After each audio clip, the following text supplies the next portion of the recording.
Welcome to No Clip, the podcast that's like a book club for people who don't think that books reward them enough for being good at them. I'm Chad Rosen. And I'm Andy Kinney. And today, we're going to be talking about Lorelai, a game that was developed by Harvester Games, published by Screen 7, and was released in 2019 on Windows. But first, you can give us a like or a rating, and it'd be greatly appreciated. So, Lorelai, for context, well, first of all, most important context, is the first in our new hit theme of games titled after women's names that begin with the letter L. You'll be saying it all week, trust me. Very catchy. Extremely catchy. But it is the third game in a spiritual trilogy of games, all of which we have played, but we've only talked on the podcast about the second one. Right, the Cat Lady. And the second game is the Cat Lady, exactly. And the first one is a game called Downfall. All of them are developed by sort of like an auteur-style creator, Rem Mikalski, who has is sort of responsible for like much of the work that goes into making the games. And I want to compare it to something that nobody will get the reference for. There's a trilogy of Korean films that is honestly very similar in like how they are related. It's like very loose and like they share like one or two characters, but everyone only knows the second one, which is Old Boy. Yeah. And yeah, this game I did not hear many people talking about, but I have heard sparsely, admittedly, but much more conversation around the Cat Lady, and it was the first one that we had heard of and the first one that we played. So it definitely gets the lion's share of attention. Yeah, it's like surprising. Every once in a while you'll run into somebody who's played the Cat Lady, and you're like, oh. Okay, you don't seem like the kind of person that would have ever heard of this. So it is, weirdly popular for what it is. Yeah, and all three of the games follow a similar formula. They're all point-and-click adventure games, but it's not a whole lot of pointing and clicking. It's more walk-in left and right. An arrow key adventure game. It's like an arrow key adventure game, scientifically speaking. An AKA. But that's pretty good, actually. That is like a mechanical decision that brings its own sort of like flavor to these games that makes them different from a lot of point-and-click adventure games, mechanically speaking. But it means that all three of them are very focused on sort of aesthetics and narrative, and that is what these games are largely about. Yeah, and the first two games in this series were made in Adventure Game Studio. And this one, they made the jump to Unity. And I am speculating, but I'm assuming that's like the reason that the visuals have taken a step up. Like it's a lot more detailed and has like more like advanced lighting. There's a couple of janky 3D models used in a couple of scenes. But yeah, I almost kind of felt like a proud mom when I first started playing this. I'm like, man, they really like stepped up the art style and like kind of like fully realized it here. Yeah, it's interesting because like aesthetics are a non-insignificant portion of, and not just aesthetics, but like these like art design decisions were a non-insignificant part of Downfall and the Cat Lady as well, with a lot of sort of very expressionist, idea-focused designs for like a lot of the screens. it's less utility, more form, less function, for a lot of the design. But this one, like with the new technology that's been brought with Unity, took some like huge swings that like I'm not used to seeing from a third game from a studio. And if I'm being maybe not that generous, I would say that this was like one of my favorite parts of the game, is just seeing all of the kind of weird directions that they took the art. I agree, it does look a lot better just on a base level, and the 3D models, something that I'm normally very opposed to. I don't like the style switch when it's like intended to look the same. Right. Felt kind of charming to me. Like I have an image in my mind of like the scene where she takes the axe to the padlock, and it's like this is like so clear and obvious like what the limitations were with the animation there. But it like really worked for me because of how weird the rest of the game is. Yeah. I'm mostly thinking about like the cat that they show. There's like a really like bad cat model that is used in like 2 or 3 scenes, and I think it looks bad. But yeah, no, I agree largely with all the other uses of it. Yeah, they use it like the classic use case for it in 2D animation, when it would have been really hard when they want to do like like more perspective changes and stuff. They just use 3D models. Yeah, there's some a lot of the base like 2D animations are things that could use a little work, could be smoothed out, but it's because it is much more difficult to animate a 2D sprite in this case. Especially one like this is a fully like all of the art in this game is hand drawn where it isn't 3D animated. So going from that to just having a car be a 3D model that goes vroom across the screen, that's a-okay. I think that's like a good use of it. I don't like it when they use it in like television, because I feel like I don't respect visual artists in television for some reason. And when I think about it, there's no reason for me to feel this way.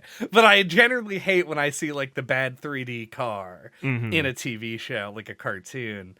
But I don't mind it as much in a game. And I don't know. I mean, in this case, I think it's because it's mostly done by like a couple of dudes. Yeah. Whereas like you imagine that like Amazon can pay the fucking animators of Invincible enough to make a car look okay. Yeah, I think it depends on how it's used. Yeah, and yeah, it's like your standards. Yeah, when it's produced by Amazon, you expect more. Yeah. But yeah, but that's even just like the tip of the iceberg as far as like aesthetics go. This game is like clearly made by somebody, and I'm not going to speak for you, but we're definitely of an age that when we were in the target demographic for this, we were like squarely within it. And that is like the Hot Topic goth era of the early 2000s. And I think that I don't know anything about Rem Mikowski, but I assume that he is exactly the same age as us and went through the same phases. And it's like it influences a lot of the visual look of it, and it has been like this in all of his games.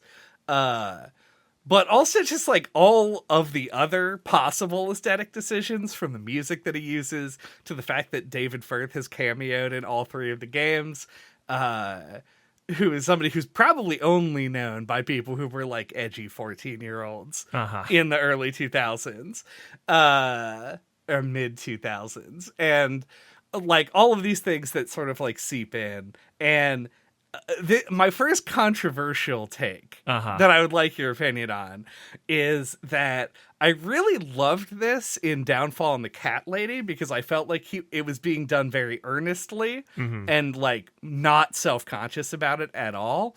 And then in Lorelai, I feel like it's pulled back. It like is looking at itself more ironically. And I think you could see it as sort of a personal growth thing. But I also think that the game commits so hard on the aesthetics where it is used, that pulling it back and doing a goofy montage where your character is like acting weird around old ladies is it like dampens the impact overall of the whole game to me. Mm-hmm. I think I largely agree. Yeah, I think it does feel like somebody like reevaluating their style once they've gotten to a certain age. It feels like the game wants to be more artistic, but it doesn't go all the way with it. You're right. There is still like the plenty of like the, I don't know, I guess signature humor of of Harvester games. But yeah. So it does feel a little bit like a middle ground. So I just agree. Like I feel like the music, fair enough, like yeah. like the Cat Lady has that like the opening credits montage where like you're running away from something, I think, and then like there's all those freeze frames that look like real goofy. It's where your arm gets cut off, right? Yeah. And it starts playing that music over the opening credits. It's like a metal and like the blood is spraying everywhere. Yeah, there's a metal song playing. Yeah, there's nothing that goofy in this game, really. There's a similar montage in this game at the end of the first day at the retirement home where you like beat an old woman at chess and she like gets up and like Lorelai gets on the chair and is like in your face. Right, and but then, like, that feels more like sequence like I feel like that's more like it's comedic in a different way. I don't think it's like leveraging the tone as just like that the Cat Lady sequence feels really self-aware, and it's like doing this edgy thing, but also thinks it's stupid at the same time. You know, like that's how that comes across, at least to me. Whereas like the sequence in this just feels like it's supposed to be funny. You know, like you said, it's lost like that earnestness. It's like, you know, like he does not think that that's cool anymore. It's kind of how it comes across. Yeah, okay, I think that we are in fact saying we were saying the same thing and I just misinterpreted then. But that's fine. Yeah, I did expect maybe that there would be more, but I actually am glad that we sort of align on that, because to me that colors a lot of sort of how I was playing this game going forward. Because similarly to the Cat Lady, this game does sort of like it. I don't remember Downfall that well. We played it off the podcast, and the downside to that, we advocate a lot to each other for playing games outside the podcast to be like, oh yeah, you could try it. If it's good, maybe we will talk about it. Or, you know, it's a game that you don't have to like finish within a time limit to talk about, right? Right. But the downside of it is that I cannot now go back and listen to remember what my thoughts about the game were. And so therefore a lot of that game has just sort of gone out the window of my brain.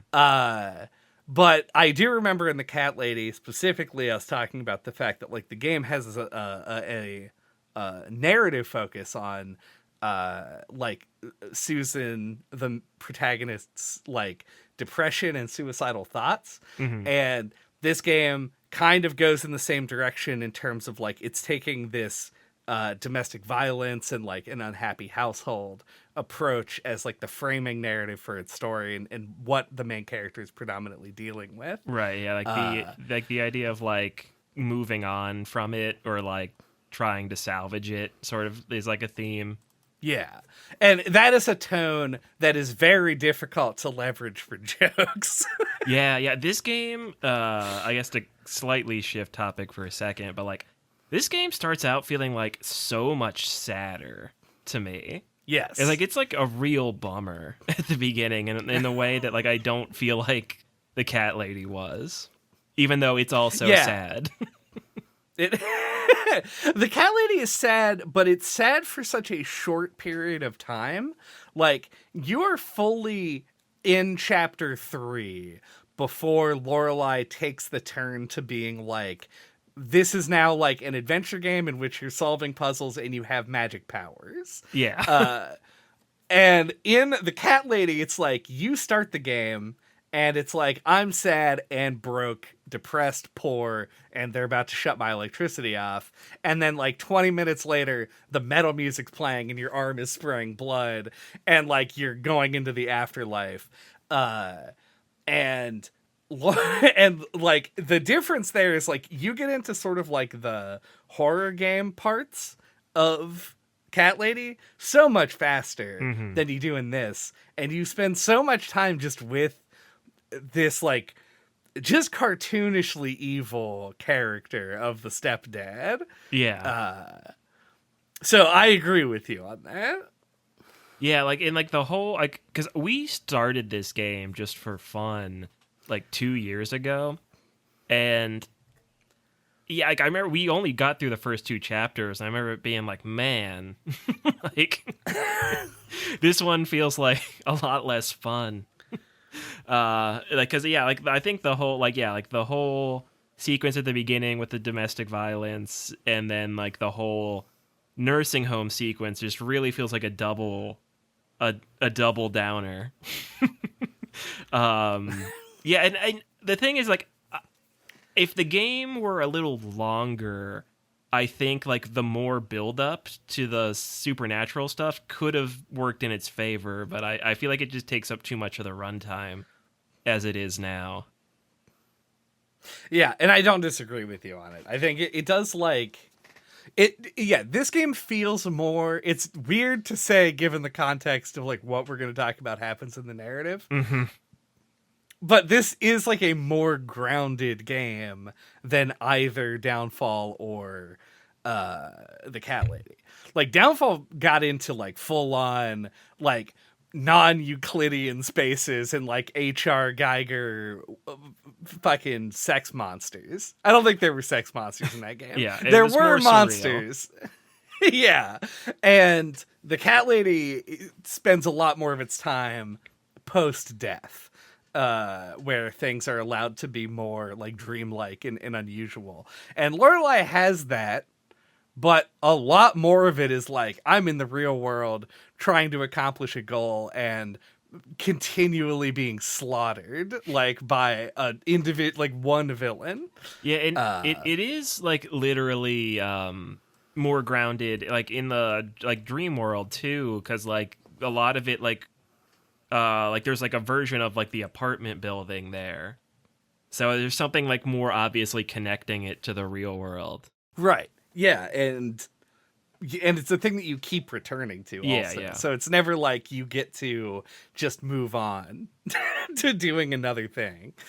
So it just continually was depressing the whole time. Yeah. Which is not necessarily a bad thing, but it was not a game for us to play like over drinks. Yeah. Which is what we tried to do. It's not a good game for hanging out. Yeah. So do we want to talk about that? The narrative, sort of like how it landed for you? I don't want to do like everything in comparison to the other two games, but on its in a vacuum, how do you feel about how the narrative was? I guess like I have kind of like a thesis about the game, and I've been like debating on where to drop it. And I guess now is a good enough time. I liked it, but like, I don't think it's. I think it's very hard not to compare it to the other two games because this just feels like the exact same thing as the Cat Lady again. Like your main character is dealing with some kind of mental health issue, ends up dying, goes to like a purgatory-esque dream world where they meet maybe even the same character. Is it the Queen of Maggots and the Cat Lady? I don't remember if she goes by the same name, but it is the same character. Yeah. So and then she gives you is weirdly motherly to you at first, but then like has like parasites, as they're called, for you to go kill. And if you choose not to do it, you can get the good ending. And like, you know, you end up like running around doing puzzles in the surreal world, and then, you know, ultimately defeating her in the end.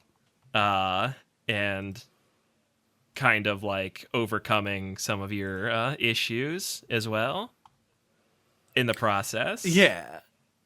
Yeah, and that is literally a summary that could sort of be applied to both to games. either game, yeah. Equally, yeah. I agree with that. And I think so does the developer of the game. Yeah. Yeah. This game had more references back to the Cat Lady than definitely more than I thought it would. Yeah. I wasn't like I liked the Mrs. Ashworth's cameo in this because I did not recognize her until she mentioned the cats. I was like, oh shit, that is just her, isn't it? So yeah, I thought that was kind of cool that I didn't notice it right away. But yeah, there are a lot more parallels than I was expecting because like the introduction of the game definitely like felt like it made a unique impact on me because I was like, oh man, this one's like sadder, this one's more serious. Like it felt like it was gonna be more different, and then just kind of swerves into being the same thing. Yeah, and it was like it's wild because in the original, I say the original, is the second game in the Cat Lady, right? The plots it feels very different in terms of like. And maybe this is what they were going for. I don't know how generous that is. But like it seems like in the Cat Lady, you sort of have Susan Ashworth framed as like kind of a fucked up superhero, where like she's given the task to go kill people who are objectively a negative impact on society. Yeah, like murderers, right? Like, and rapists and stuff. Yeah, it's like the most like non-political version of like a bad guy. Yeah. It's not like, oh, my ideology might be a little bit different than this person. It's like, no, they kidnap people and murder them in a basement. Right. And or so like you go and clobber them to death. Or operate on them and turn their body parts into weird marionette sculptures. Yeah, there's a lot of people doing a lot of pretty plainly unhinged bad things. Yeah, we're talking Silence of the Lambs type shit. Yeah, and we have that character in Lorelai in the form of John, your stepdad, in that he is doing some pretty inarguably bad stuff, such as murder and abuse. But then the character of the Queen of Maggots sends you to go kill an alcoholic, which... to me, it's weird because I felt like there was some nuance. There was, I don't know if we joked about this or not on the episode, like the Cat Lady episode, but like Cat Lady is a very explosive, in-your-face kind of game that lacks a lot of nuance, but also a lot of the story elements. There are nuances to them in the form of like whether what you're doing is like right in a larger sense, and I think it weirdly made the turn to make the character who is coded as being Satan himself, effectively, be evil in like a non-nuanced way. It's just like, go kill this person. Why? It's fun to do. Right. I like it when you kill them. Which I found... I don't know, unsatisfying, I thought. Yeah. I feel multiple ways about it, because I feel like I see what they were trying to do. Because like, I think in the Cat Lady, they wanted you to question what you were doing. Like, you'd be like, oh, should I just murder this person? Like, there wanted to be like a morality system. But then it presented you with like cartoon supervillains, and, you know, so you didn't really feel bad about killing them at all. So I think a lot of people... just go along with it and don't even think about like, oh, is there a way I can get around killing them? Which is what I think they wanted you to think, and that's how you get the good ending. So in this game, I think they I think partially successfully try to make it more of like an actual dilemma for you, because it's like, kill this guy who's like worthless or whatever the Queen of Maggots says about him.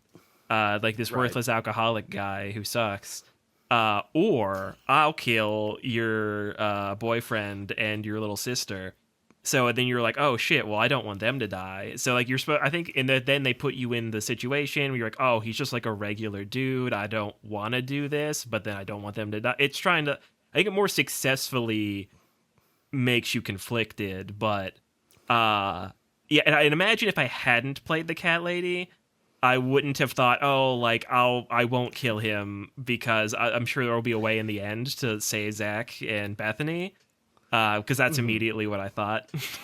uh, so and yeah, that's what I did. I did not get him killed, but Right. yeah. So like I think, at least on paper, it's a more successful execution of the same idea. I think I just had too much outside game knowledge, so I didn't land quite as intended for me. Agree. I think that if you compare it to, we did another game that has a similar, I want to say like a similar influence, like culturally, but not at all a similar aesthetic. We talked about Sally Face, which is a game that neither of us knew anything about before we played it. And it is also an adventure game that I would bet money would not have given you a choice in this sort of situation. Like, I think that game was a lot more like there are going to be bad things that happen and that they're incorporated into the narrative, but you aren't specifically supposed to feel one way or another about, like, you're supposed to feel ways about the things happening, but you don't really have input on that. Right. And if I hadn't played any other games by Harvester Games, I would have thought the exact same thing in this game. I would have been like, oh, I just have to kill this guy. And that's the solution to the puzzle is kill him. Yeah, I have no other choice. I just have to do it. Yeah. So it was helped a bit by that context because we knew going in that there was more likely to be a way out. Also, it's enforced by dialogue. Like when she gets in, she's like, well, maybe I'll just help him. And then when you meet up with Jimmy the Traveler, we'll a talk character about him, who I have. Yeah. He's like, hey, don't kill this guy. And you can just be like, well, I'm trying not to. Right. It's like, oh, yeah, well, if they needed to telegraph it, that's how it works. I will say, I don't know if this is exactly true, but I got the achievement for getting the golden ending. Same. And I did not succeed in making, I almost said Ed. What is his actual name? Al. I did not succeed in keeping him from drinking. Oh, yeah. Yeah, so I don't know if that's the trigger or if there's like more nuance to it than that, but yeah, I did get the golden ending despite not technically saving Al. Interesting. Yeah, I kept him from drinking and got the golden ending, so that is interesting. I guess I don't know. Like, did he like fully like relapse into alcoholism or? It was honestly pretty non-committal. He like got a letter from his ex-girlfriend that was like, hey, it's great that you stopped drinking, but I can never forgive you for the things that you did. And then there was like a cut scene where he bought a cat. Right. And then that was the last I heard about that's Al. what happened. Well, in the ending, he was like alive because you like mentioned. So yeah, I guess you got like the gray Al path. Where he drank a little. He drank a little bit. Yeah. But he did not go all the way. Yeah. I mean, that's good. He just learned about moderation, I guess. That's a more valuable lesson. Yeah. If you look at my achievements, it says, like, you drove Al back to drinking. Oh, wow. And I'm like, I don't know if I did all that. Weird. But yeah, I don't know. So yeah, even that, though, is gray. Do you remember the golden ending in the Cat Lady? It was, like, impossible. Yeah, you had to, like, not kill anybody, yeah. Yeah. And early on in that game, without any expectation to the contrary, I don't think that you would be looking for a nonviolent solution to the first, like, quote-unquote parasite puzzle. Right. So I don't know. I don't know what to take from that. other than, I guess, if you're a listener of the podcast and haven't played either game, the Cat Lady system is more punishing for getting the best ending, but also feels more narratively consistent. Whereas it feels less coherent in Lorelai. Yeah. Yeah, I mean, it just feels like they overcorrected to me. There's like way too many things telling you just don't kill him, and then it's if you keep him alive, nothing happens. There's no negative consequences. Like the Queen of Maggots does not kill Zach or Bethany. Right. I thought that she yells at you for like 2 seconds. I thought for sure like they would die, and then there would be some kind of like thing you had to do to bring him back. Which, I mean, kind of Which there happens, is, too. Yeah, but it's unrelated to how you deal with Al. Right. At least as far as I'm aware. Yeah. I don't know. I mean, I guess you could make the argument that the Queen of Maggots controls the stepdad. And I guess he does kill both of them, so like maybe that's what's going on. But if so, that's not... They seem like two separate entities, so that doesn't really come across. If that's the case. True. I will say I had not thought about this, but you do drop a shipping container on him and then he strangles you. Yeah. So like maybe he is also working with her in the sense that like he died actually and then came back. Yeah, there's like the parallel game just called Stepdad where you play it from his perspective. And like he's also dying and like going into the afterworld and solving puzzles. Yeah. Also, I do want to say, just like as a general point of fact, this is media criticism in the broadest sense. I think stepdads get a bad rap. Yeah. I know 3 people in reality who have a stepdad, and in all 3 cases agree that the stepdad is preferable to original dad. You did make the point that the developer is probably around our age. And shitty stepdad was a classic 90s trope. Oh, 100%, yeah. It shifted from stepmother to stepdad somewhere in like in the 1900s somewhere. And yeah, we definitely grew up with that trope for sure. I think it's time for a reversal. I think we go, if you're going to have an unhappy family, like why always blame the stepdad? I think that's kind of mean. Yeah. They have a hard enough time already. Yeah. It's 2024. Grow up. That's you see, I've got like a notebook. I've just like scratched stepdad bit off the list. But yeah, no. If your stepdad though is this guy, I think rightfully, it's good to not like this one. Yeah.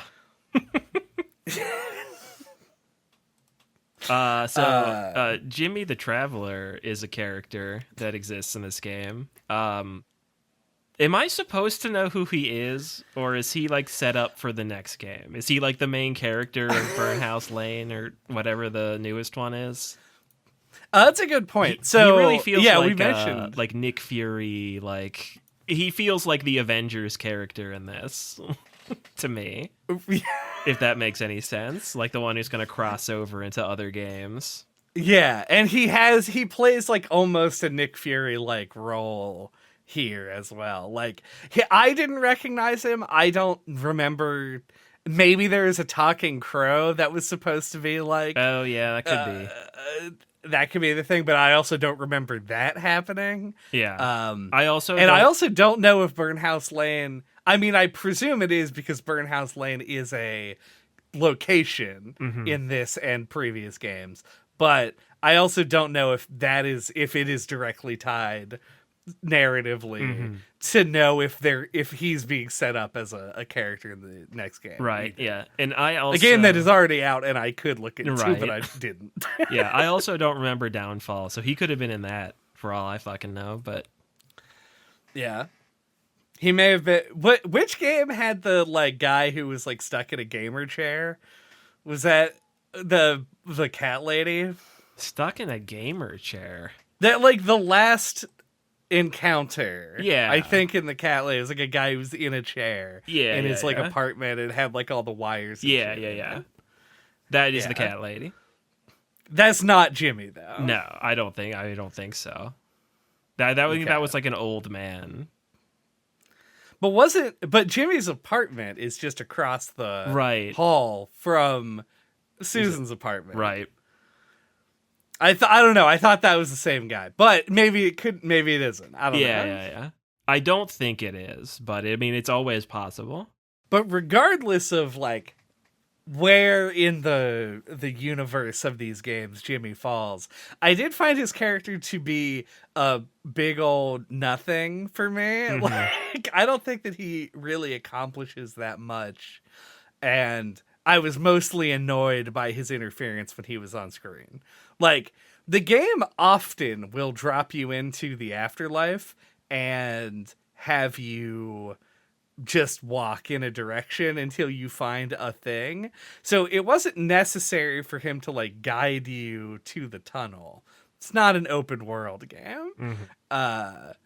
But like I would say like the biggest thing that he provides is essentially just like narrative information specifically about the Queen of Maggots at like the midway point of the game.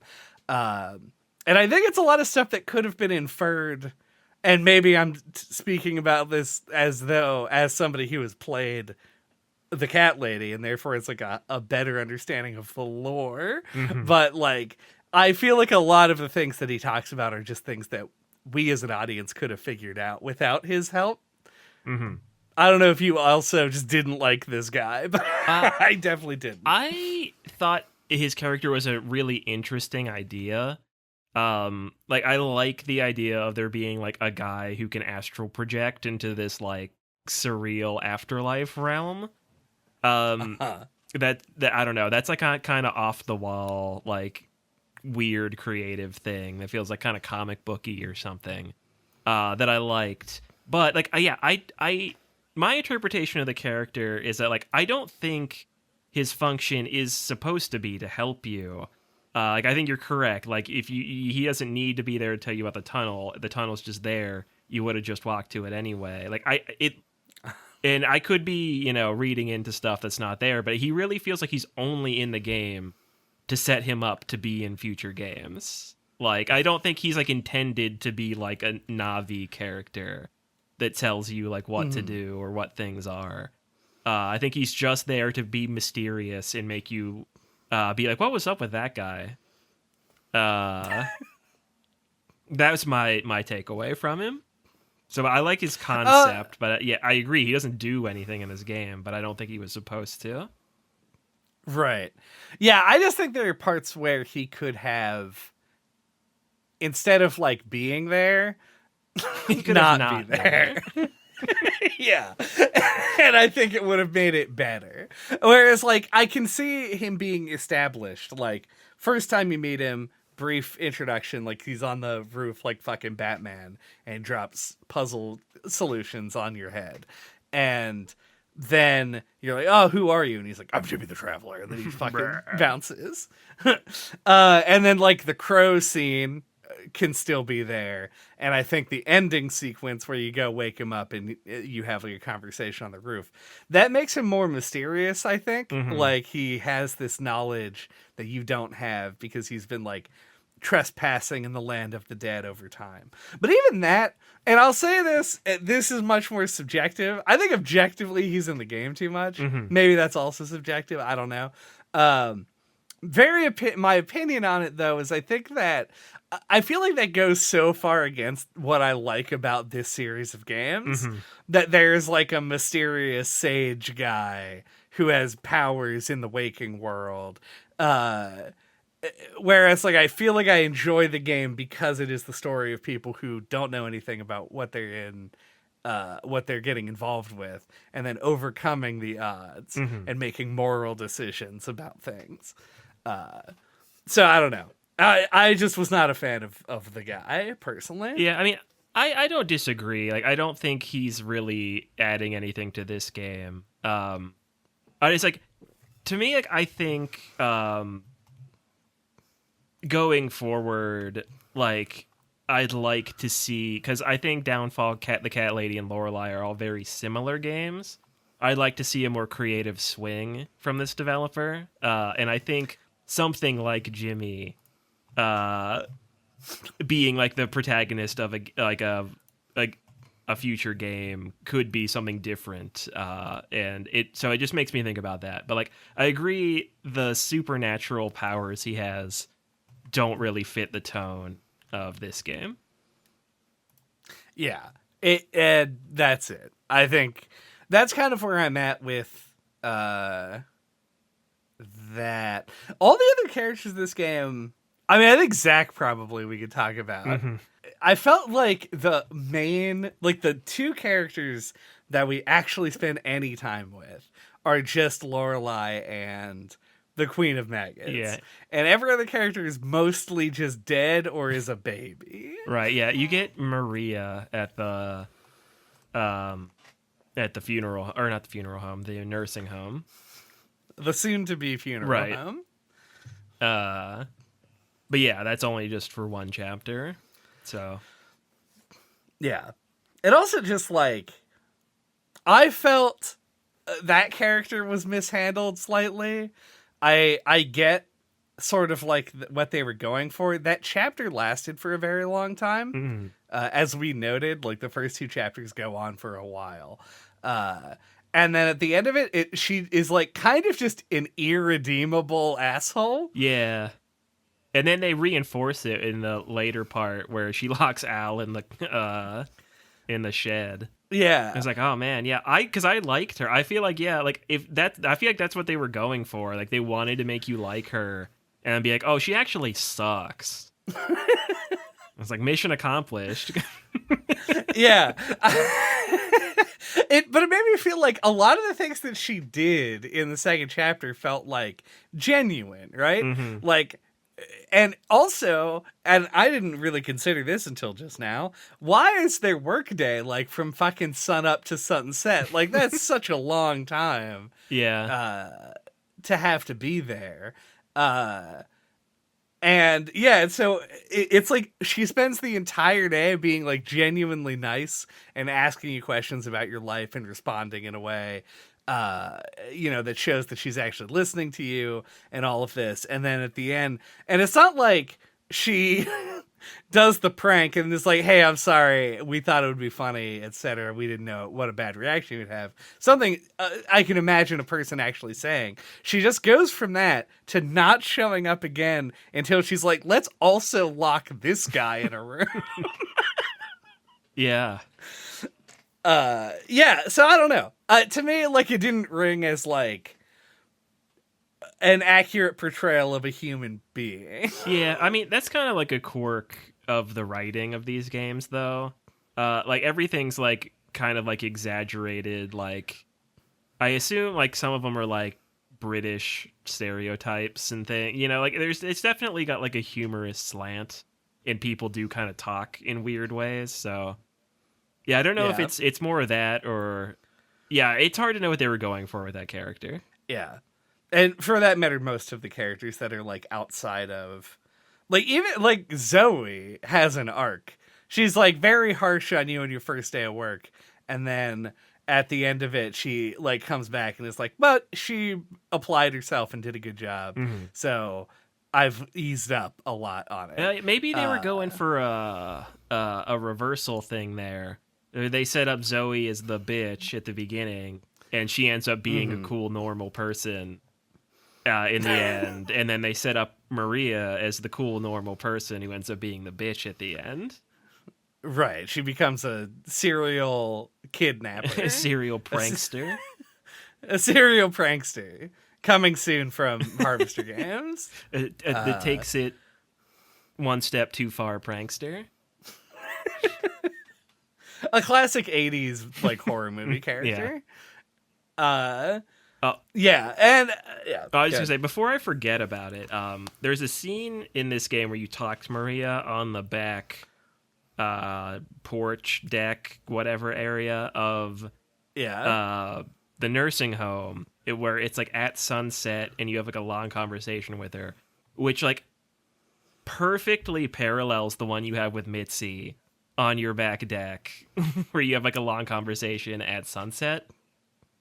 Yep. So I thought that was interesting. I wonder if that was like intentional, like an intentional like reference, or if there's something about that idea that just keeps manifesting naturally in his mind. I wonder if you're an indie developer, right? Mm-hmm. And you make games that like are, I don't want to say, I don't know why I'm being this careful with my words. Like, successful enough that people generally might have heard about them, but only if they're plugged into the indie space, right? Mm-hmm. Generally speaking, at least from my experience, there are very few of these games that come out that I play immediately. I always play them retrospectively. Mm-hmm. Or at least like it'll be like a year or something after the game comes out that I hear about it and go back and play it. Or it'll be like sitting on a wish list for a year, whatever. If you think that it is more likely for people to play your games sort of in binge format, like they'll play Downfall and be like, oh, or the Cat Lady more likely, and be like, oh, I liked that, let's go play the other ones, which is kind of what happened with us. Right. But we did it before Lorelai had come out, and then it came out, and then we kept being like, we're going to talk about that, and they just didn't do it until today. Right. And so they wanted to like use that as a way to make the character, because the player who would have just had the conversation with Mitzi, maybe even like just a few weeks ago, make that parallel and then like Maria more. Oh, yeah. Really twisting the knife when she locks you in a room with a corpse. Right. That's a very interesting theory. I wouldn't have thought of that. No, we have no way of confirming or denying. Yeah, I mean, it's possible. Yeah, 'cause I do think if somebody finds one of these 3, now 4 games, they're gonna want to play the others if they like it. So I think the odds of binging are higher. Yeah. Similar to like how we did a whole Pocket episode that was just 4 games by the same guy. Exactly. Just play them all in a row. So yeah, that's it on that character though, and also that weird tangent I went on. Yeah. I want to talk about Zach a bit, and I want to talk about this game's. There's like a whole subculture dedicated to like when men write women in a way that is unrealistic. I don't think I've ever seen a man write a man quite as unbelievably as Zach was written.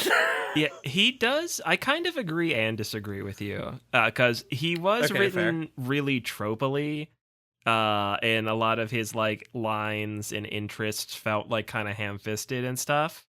But I also feel like I've met people just like him in real life. You know, you are not wrong about that.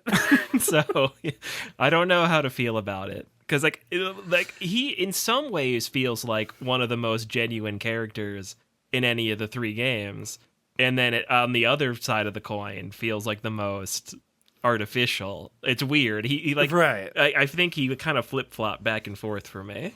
Yeah, I am also of 2 minds of it, but like kind of in a slightly different way. Because in one sense, it feels like I found it sort of, to borrow a term from a younger generation, a bit cringy that he cares seemingly only about his true, obviously very real love for Lorelai, a person that he barely knows, and which I did some math on. I don't know if this is the right place to bring it up. It's kind of pointless, but I will bring it up. At some point, they're like, Lorelai, you're an adult now. And she's like, yeah, but just barely. So we've established our character as being like probably a teen, 18, 19 years old. And then he says that he loved her from the moment that he saw her, which was 2 years prior. So she was 16 years old. If I could sound the alarm on Zach. Also confirmed to be a few years older than her. Right. Probably not a big enough age difference to make that big of a deal, but I did clock it, and I was like, hey, she wasn't of age at that point. Maybe that's why I waited to give her that umbrella. Yeah, I also... but the other... I was just going to say, I couldn't really get a gauge on how well they knew each other. Like, I didn't know if they, like, barely ever talked or if they, like, chit-chat every day. Like, I couldn't really get a read on that. Yeah, I think to me it was, like, the fact that he didn't know that, or, like, was not shown to, like, be already aware of, like, the terrible home situation that she had. Yeah. That feels like that's kind of a big thing. Yeah, that's... to not know about somebody that you have a romantic interest in. That's fair. Who you're a neighbor to. It would make more sense if they like met at a bar. I mean, he but would like have he's to, across the hall. Yeah, like he would have to hear the arguments that happen. Right. Yeah. Maybe there's a lot more to unpack with Zach than we thought. But I do also want to say the fact that he's a game developer and talks about how like he made all these games and stuff does make me think that he is sort of a self-insert character. Yeah. Which I don't necessarily know if I think is a good or a bad thing. It does make me very sure, as if I wasn't already 100% sure, that the developer of this game does want to fuck goth girls specifically. Yeah, I mean, but who doesn't? Exactly, right? Yeah, that's the trope. Yeah. But yeah, I don't know. I don't think it like reflects negatively or positively on the character necessarily, but it is, to me, it's weird that it's almost weird that it took this long for there to be a self-insert character in there. Yeah, well, he had to have a game where the protagonist is a hot goth girl, so that he could date her. He had to get there. Yeah. But also, like, I don't know, I guess it's just sort of like, I am still not used to the concept of, like, game developer being a job that somebody has in media. And I think that is my age, like, literally. Yeah. Like, I don't know if you remember the Halloween remake.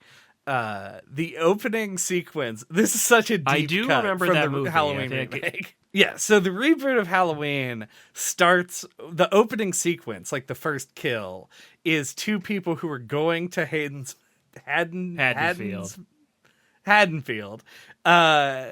to do a podcast about the events that took place there. Yep. And I was like, that's extremely weird, right? Like, who is just like a podcaster? I said in a theater, being completely not self-aware at all. Mm-hmm. It's just like, I think that I'm just like not caught up yet, where people can be more than just like, you know, like doctor, lawyer, plumber, businessman. Yeah. Now, I mean, I think this is a very real thing, because like I feel like I clocked this about like music.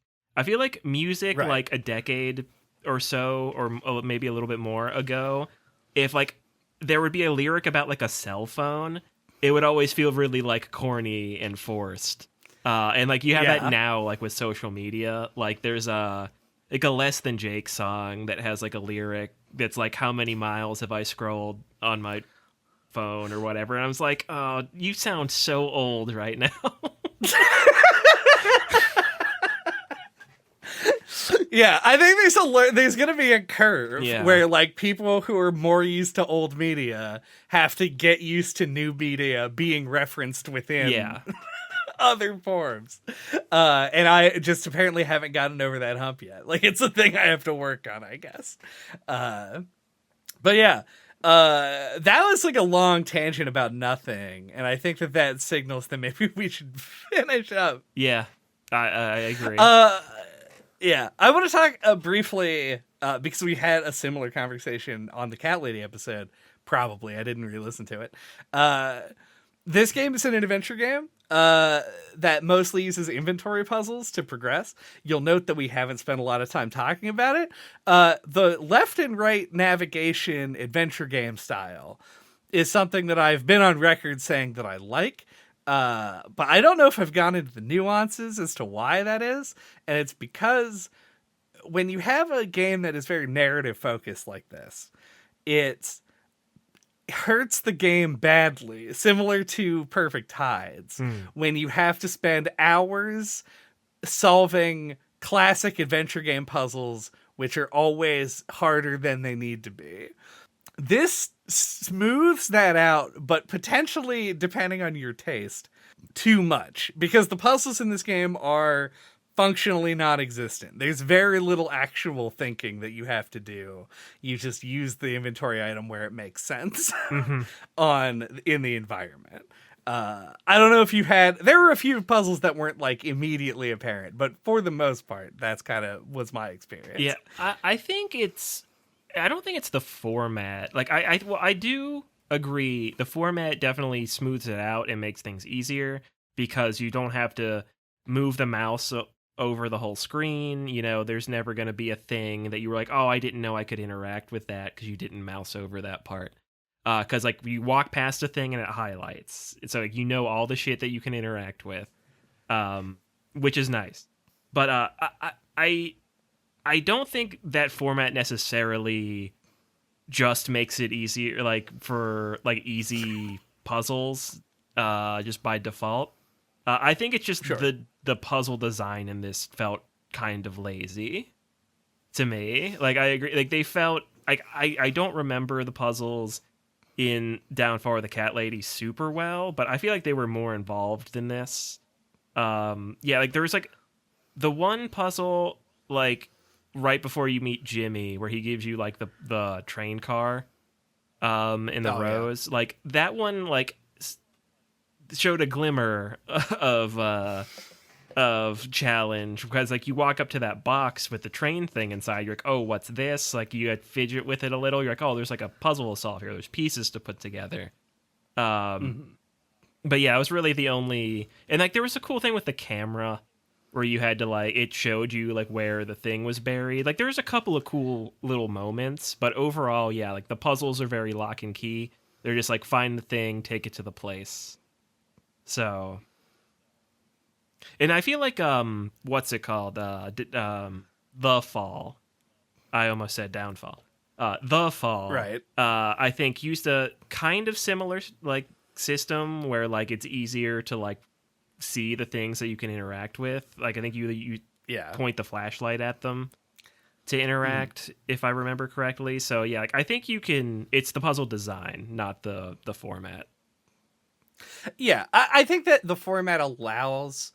I mean, obviously, you can make it as hard as you want by just having your method of interaction be as esoteric as possible. But I would call that bad design.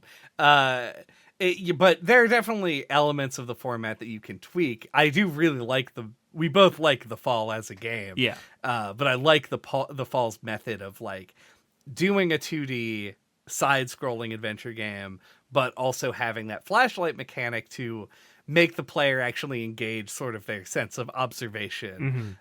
Also, the puzzles in that game just generally were tougher. They were puzzles that actually made you kind of consider things. They were lock and key in the sense that there were inventory items and the correct things to do, but you had to think about what you had to do with them. Yeah. More. Whereas this was sort of like you pick up a thing, you go to the obvious spot to use that thing, and then you use it and you move on. And I do genuinely feel like, I mean, I don't play these games, and when I say these games, I'm now talking specifically about this trilogy that we've been talking about for the whole episode, for the puzzles. But I do wish that there was either more to it or none of it, and it was just like dialogue like a Telltale game, because as it stands they just sort of feel like filler time wasting stuff, which is unfortunate because the Cat Lady I think did puzzles in a way that I felt like enhanced the atmosphere to an extent. Like there were the ones that used the parallax background and all kinds of other like little things creating like the weapons and shit to use. Like they felt like they were appropriate for the time. Meanwhile, in this game, you have to go to a workbench to assemble a Molotov cocktail, the most famous improvised weapon of all time that requires no tools to assemble. Right. So kind of interesting how that panned out. And I don't know, it was just sort of a bit of a disappointment in a way where I guess I didn't care as much because I wasn't it was like a decline in quality in a part of the game that I wasn't here to. That wasn't my reason for being here. But a decline in quality nonetheless. So like it should be commented on. Yeah, I mean, I agree. I don't know if I have anything to add. Fair enough. Yeah. I think. I guess the one thing I will say mechanically is that there were a couple of instances where the game wanted to add sort of like a sense of tension by making you like do things quickly. And I thought that they handled it better here than they have in the past. I think that the like action sequences, Yeah, like the quick time if you want to call events. them that, were less. They felt less like QuickTime events and more like actual gameplay. Yeah. So I'll give them that. That was cool. Yeah. The first one, when it showed up, actually made the scene more tense. Like they're like QuickTime events are supposed to. I guess maybe that's the trick, is making the window long enough that even if you're completely not expecting it, like you'll still get it. Still be able to make it work. Yeah. Yeah. Do we have weak to fire thoughts? What? I didn't talk about this, and now I regret it. There's a sequence where Jimmy keeps saying that the Queen of Maggots seems to be, quote, weak to fire, which is such a Pokemon-ass description. Right. And makes no sense. And obviously it works in the game. But yeah, that's kind of it. But I'll... Just the way I'll you choose said something it, else. it sounded like it was one word. Oh, you know the weak Do to you fire? have a weak to fire? Yeah. I lost mine. That's fair. Do we have workbench thoughts? Do we have factory thoughts? Oh, there we go. My factory thoughts. So yeah, I guess I said I had a thesis about this game that it was like just the Cat Lady over again, basically. There was more to that thesis that I did not get into, but I think my speculation as to why it's that way is the jump to Unity. Because I think it would make sense to like learning a new engine to like fall back hard on your comfort zone for the rest of things, you know, like for the story and the concepts and stuff. I mean, I could be totally off base, but it just feels like it makes sense. And I think that might feed into a lot of the game's shortcomings. Like I feel like the game just doesn't feel fully developed. It feels, I don't know if runtime it's that much shorter than the Cat Lady, but it feels a lot shorter. Like there's only one parasite to deal with. Like I really was expecting at least one more person to have to like, you know, as a test to go after. Much like the Cat Lady, you know, like the puzzles felt a lot less involved. Like in the Cat Lady, there were lots of parts where you're like going all over the apartment building. There's like the whole like the hospital, and there was like a weird dream world version of the hospital that you're flipping back and forth between, all kinds of stuff. And yeah, this game feels like it's just a lot more simple, and I have to wonder if it's because they're working with the new engine. The art is a lot more probably labor intensive for this. So yeah, I just wonder if it led to a less fleshed out and developed product as a result. Because yeah, that's kind of how it seemed to me. So yeah, I did kind of find it overall like kind of disappointing, but I do still like it. The Harvester Games makes pretty unique games, and there's only 3 of them, so you know can't really say it's gotten old. So I did still like enjoy playing this. Like I think it looks beautiful. I describe myself as a proud mom. Like I like to see them like doing higher quality art. It's really cool. Waking up in that room full of mannequins every time is a really cool visual. You know, like there's still cool stuff in here. And yeah, like I found it engaging, and you know, the game being short is not a bad thing. I like playing through a solid 5-hour game. So Still plenty of stuff to like. If you like Downfall or the Cat Lady, you're probably gonna like this too. But yeah, I did find it to be a bit disappointing overall. Yeah, I mirror most of that. I think that normally I wouldn't say that like changing to a different game engine necessarily is going to always garner like better results, but like in this case I do feel like there was a lot more of that visual interest, a lot of that expression of sort of this chaotic like art direction that this game had that the other games felt like probably they wanted to have.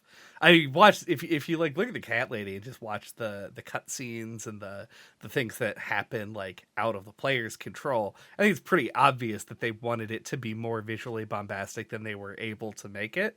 I think they made the best of what they could at the time, but yeah, this game takes a lot more big swings, a lot more interesting decisions artistically that I do really like. So I fully agree with you on that. Another thing I agree with you on is that I was pretty disappointed overall. I think that the quality of like the game itself, both from a mechanical standpoint, which is already a light subject in these games, but also just the narrative. I agree it feels like the Cat Lady again, but I think that like in addition to that, I felt like I knew less about Lorelai, the character. I felt like the supporting cast was in focus a lot less, and the ones that were focused on I didn't really jive with as characters as much as I did in the previous games. Tentatively, I don't remember enough about Downfall to say for sure. But yeah, I still want to, like, we will play and potentially talk about Burnhouse Lane at some point in the future to see what is going on with the developer currently.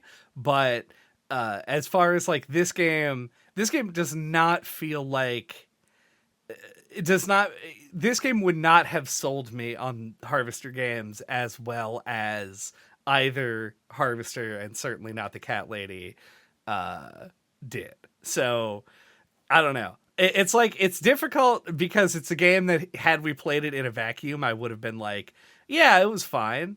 And like maybe because I would have had interesting things to say about the visuals and the sound design and stuff like that. The choice of music, all these things that I think are really unique to their sort of sensibility. It would not have grabbed me as much. And I think that sucks. Because there is gold in them there hills, but it's just not on display in Lorelai, really. Yeah, but that's, we got 3 whole more games with L names in them. So this month, don't worry, it'll come back. Thank you for listening to No Clip this week. What are we talking about next time? Next time, we're going to be talking about Who's Lila, a game with a control scheme that will make you scream and yell. And I'm excited to hear about it. Can't wait. Can't wait to play it. Can't wait to play it. Until that time, you can get a hold of us. All of our contact information is on our website at noclippodcast.com. or on splattershot.pro. There, you can find links to our email address, our Twitter account, the Discord, where you can suggest games for us to play, or talk about the games that we have played, our YouTube channel, and all of our old episodes, including ones that we did on The Cat Lady, on Perfect Tides, on Sally Face. Yeah, Detention, Harvester. Yeah, Harvester itself. That's unsure if the developer took their name from that game, a famous adventure game. Mm-hmm. Their logo has a buzzsaw in it. Right. I don't know if there are buzzsaws in Harvester, but it definitely feels like thematically on theme. There's definitely a buzzsaw in Harvester. Yeah, no at least one for sure. Yeah, it seems like the odds aren't terrible that they could have taken their name from that game. Yeah. We'll have to hopefully this isn't the episode that like nets us an interview with Rem Mikowski. Hopefully it's the Cat Lady one.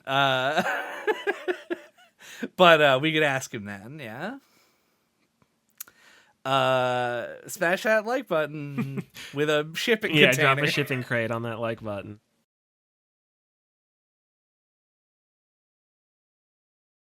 Please leave this in. This is actually good audio for the podcast.